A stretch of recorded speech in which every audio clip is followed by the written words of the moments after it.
Halo, Assalamualaikum warahmatullahi wabarakatuh. Perkenalkan, nama aku Ida Lestari, NIM 148 dari kelas ID 5. Video ini akan menjelaskan terkait ekonomi hijau. Penasaran? Langsung saja. Oke guys, kali ini kita akan membahas terkait ekonomi hijau oleh saya sendiri, Widya Aram Lestari. Latar belakang ekonomi hijau melibatkan pergeseran menuju model ekonomi yang berkelanjutan dan ramah lingkungan. Ini muncul sebagai tanggapan terhadap perubahan iklim, penurunan sumber daya alam, dan dampak negatif lainnya dari pola konsumsi konvensional.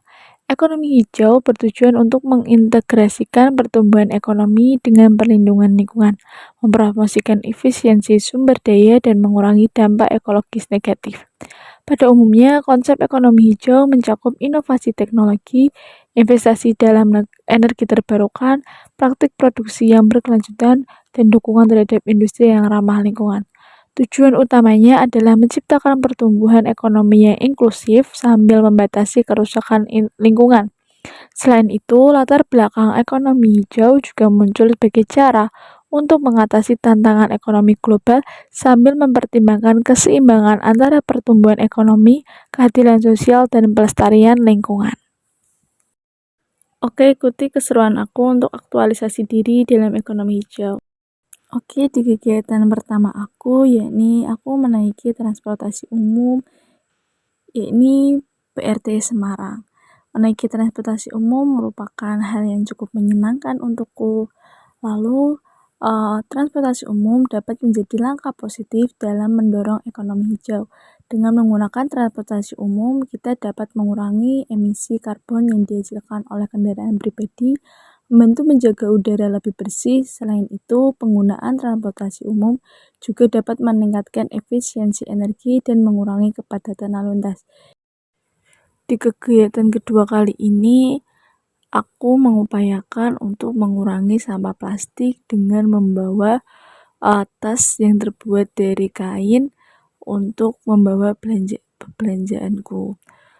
Di sini mbaknya ingin menawarkan plastik tapi aku tolak dan mengatakan bahwa tidak usah memakai plastik karena saya sudah membawa tas untuk mengurangi sampah plastik yang ada di bumi ini.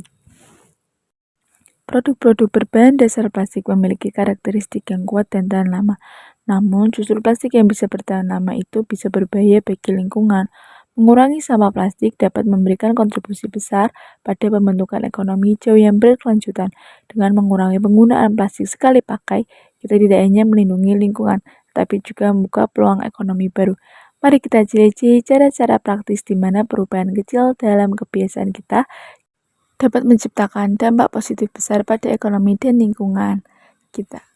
Di kegiatan ketiga, aku akan mencoba mendaur ulang sampah yang semulanya dibuang dianggap tidak bermanfaat menjadi barang yang lebih bermanfaat.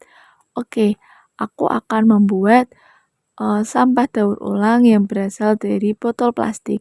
Botol plastik ini akan aku buat menjadi tempat yang bermanfaat seperti tempat pensil, tempat-tempat pisau ataupun dan lainnya.